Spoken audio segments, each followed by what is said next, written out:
Today's story is about the demon drink. Tell you what,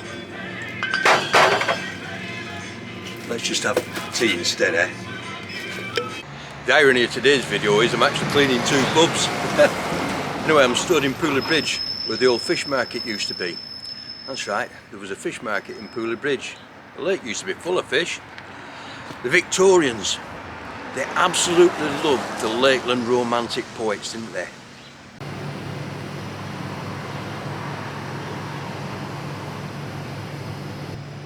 Ullswater, they say it's the prettiest of the lakes, don't they? And that's what where Wordsworth was when he wrote his poem all about the daffodils. So yeah, the Victorians, they certainly loved the Lakeland romantic poets, even though many of them were full of opium. And lots of the poetry were opium fueled. But what the Victorians didn't like were streets full of drunken colliers and weavers. No accounting for taste, is there? Now, the 27th of August in 1847, well, that's what we would call these days August Bank Holiday weekend, but somehow I don't think it was in those days. But what should have been a lovely evening with father and son, sharing a drink together after a long day's work, turned into a tragedy. In fact, I was introduced to a new crime, that of parricide. What happened? William Woodhead, aged 45, lived here at Rakehead in 1841. And together with his son, John, who was aged about 23, they worked right upon Moor Road for George Ormrod at his collieries up here, right at the top.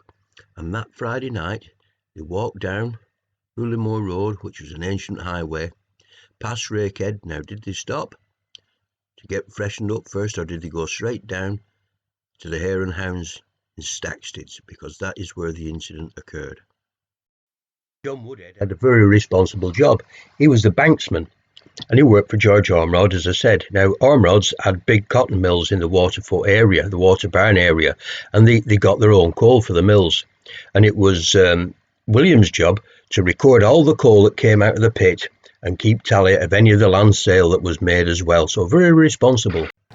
Now, done time in those days was round about 6 o'clock, so we learned from lots of other accounts that the two men would have made their way down Moor Road and Bramwood Road, again a back road today, but then it was a main road, and they'd have gone to the pub at Four Lane Ends, the Hare and Hounds. And that should have been a lovely evening, shouldn't it? Father and son together, spending a bit of time together, chewing over the fat of the day and having a couple of pints on a late summer's evening. I've got loads of lovely memories of when I worked at Grindbridge on the back shift and coming down the hillside and waiting for the bus and hoping that I just missed that 8 o'clock bus, because then I could go in the commer for a couple of pints. And as you went in the commer, you opened the door and you got that lovely smell of pub carpets. Well, perhaps it isn't such a lovely smell. And there would be Bill Fisher putting a pint of mild on the bar. And hopefully one or two more would come in, and you'd have a convivial evening talking about the day's work with some lads that you work with. But we know that alcohol isn't always like that, and it isn't always a convivial evening, is it? So let's get deeper into what happened at the Hare and Hounds that Friday night.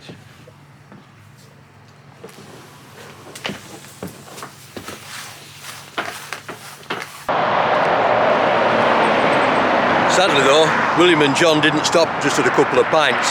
As they would say up here, they had however much to drink.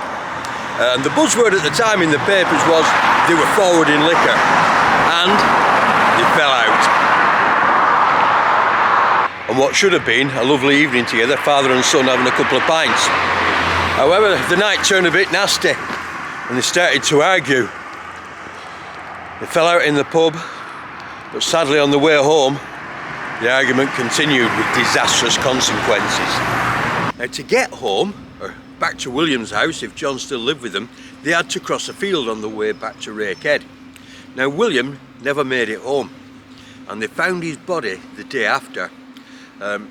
He was in such a state that he couldn't speak, he couldn't move, and by the time a surgeon had been called, William was dead. Now, when the surgeon examined him, he had 9 broken ribs and his liver were crushed. Now, he'd certainly had a severe beating. So a warrant was sent out for the arrest of John, and the charge was obviously manslaughter of his father, or as it was termed, parricide, which is the killing of a parent. Now John ended up being sent to the Liverpool Assizes. By that time, not everybody got sent to Lancaster. Liverpool had come on the line about 1835. So John had been sent to Liverpool in the September to wait for the December Assizes, and there he was tried for manslaughter. Now there was no witnesses, was there? There was only John and his old fella there. So John got acquitted. And he did come back home, and previously he'd been living in Waterfoot away from the family, but now he seemed to return home. But wow, how do you go on living with that? Now we don't know the character of the two men at all, do we? What William was like as a dad or what John was like as a son. We know nothing about them. We just know those tragic events, so we mustn't read anything into what they were like. But how do you live with something like that? Great British Pub, it's an institution, isn't it? Sadly, it's an institution that's dying. And when I was young, in the late 70s and early 80s, our local pub at the bottom of the road, the Jesters, you go in there on a Friday or Saturday night, and it was absolutely heaving. Even the respectable old lady off the estate was there having a port or a sherry. So they were full, they were convivial. From the great coaching inns, that had such an important role in our history as well. And if you got off a coach from Liverpool to Manchester at sort of 7 or 8 o'clock in the morning and you went into the inn and you got yourself something to eat and a whiskey just to revive yourself after being in the freezing cold, that wasn't a problem. However, if you're outside one of the local chains these days that do rather dodgy breakfasts at 8 o'clock in the morning, and you're getting a dodgy breakfast and starting the day with a can of Tennant Super, that's not convivial, that's a poorly managed problem. However, pubs obviously were always very popular, and why not? If you lived in the days of candles and of coal fire, well, if you went down to the pub on a night time, they had lighting. You didn't need to provide it. They also had a fire, so you got warmth and you got convivial company as well. But sadly, during the Victorian times, things were kind of getting out of hand. There was lots of pubs, but there was also lots of unlicensed beer houses, legal and illegal. And drunkenness was getting quite a problem, and steps were taken to sort of overcome it. People would sign the pledge, bang the drum. They even had a political party, the Temperance Party, and you had the Blue Ribbon movement. Some employers even did the best to get pubs off the land. Lady Carlisle, the Dowager Countess, Lady Cecilia, well, she closed all the pubs within the Whitworth Coalfield on her land. She also banned dogs as well. But it wasn't just altruism that. Obviously, people with a hangover don't produce an awful lot of coal, do they? So there obviously was an alcohol problem. But also, pubs played the role. And it played the role in a community, building strong communities by open communication. And let's face it, if you lived in Victorian England with a sort of a job working down the pit in a cotton mill, I'm sure the only time you were going to be cheered up half the time was when you'd had a couple of pints.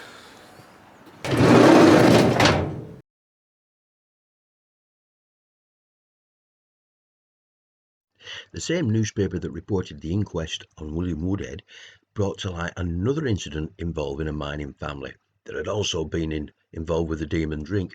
They were the Bridge family, but they worked for the Lord of the Manor, Dearden, and it looks as though they worked right up here at Wall Nook Colliery. However, they lived at Handle Hall. Now, there was a pit at Handle Hall, and again it was September, it was Whitworth Wakes, where the Lord of the Manor would give them all a lot of malt to brew. They'd make their own beer or whatever they made with it, and basically it looks like they went on the rant for a couple of days or maybe even a week, depends how long the wakes lasted. Anyway, the Bridges ended up at Bowers Row, and I think Bowers Row is now underneath the reservoir. And at the end of that day, they started walking all the way back home to Handle Hall, and that is where the incident occurred. Let's learn more.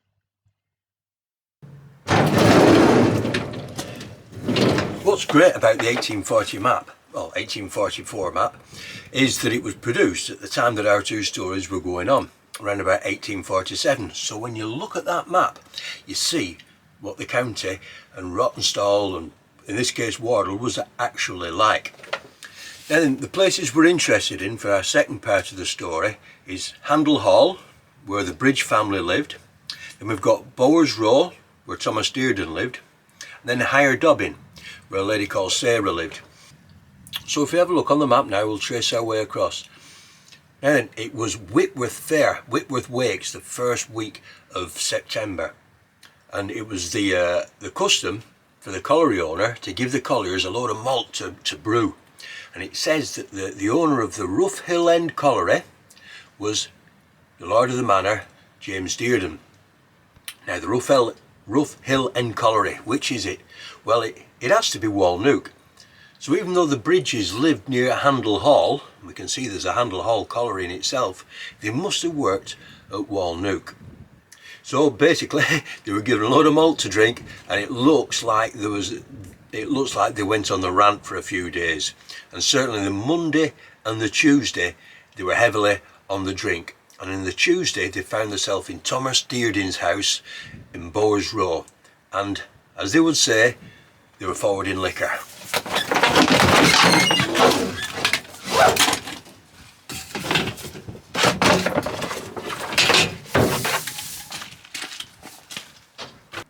Now William Bridge, the collier, had at least two sons. There was his eldest son, or we think it's his eldest son, Richard, aged 23, and a younger son by the name of William, aged 21. And like the father, they both worked at the pit. Probably they worked at Wall Nook, but they lived at Handel Hall, and there was a pit at Handel Hall as well, but it looks like they worked at Wall Nook. And on that Tuesday in September, during the Whitworth Wakes, they were all sat in Thomas Dearden's house at Bowers Row, drinking themselves silly by the sounds of things. Now I think Bowers Row, is that not now beneath the Watercruise Reservoir? If anybody knows, please leave us a comment below and let us know for sure. Now as the evening progressed, it got a bit more rowdier and rowdier, and at some point young William attacked his dad. He started pulling his dad round by the hair. Now Richard wasn't having this, obviously not, so he got up, dragged young William off and started fighting with him. And eventually young William actually got hold of Richard and bit him on the shoulder. At this point Thomas Dearden manhandled him and threw him out the house. Now at some point it was time to go home, and William, the father, and his son Richard, they started making their way back towards Handel Hall. But they obviously hadn't got too far, and waiting in a field was young William, and he ambushed them.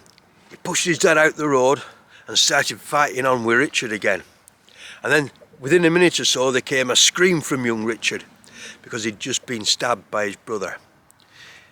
William stabbed his brother with a 3-inch blade in the abdomen.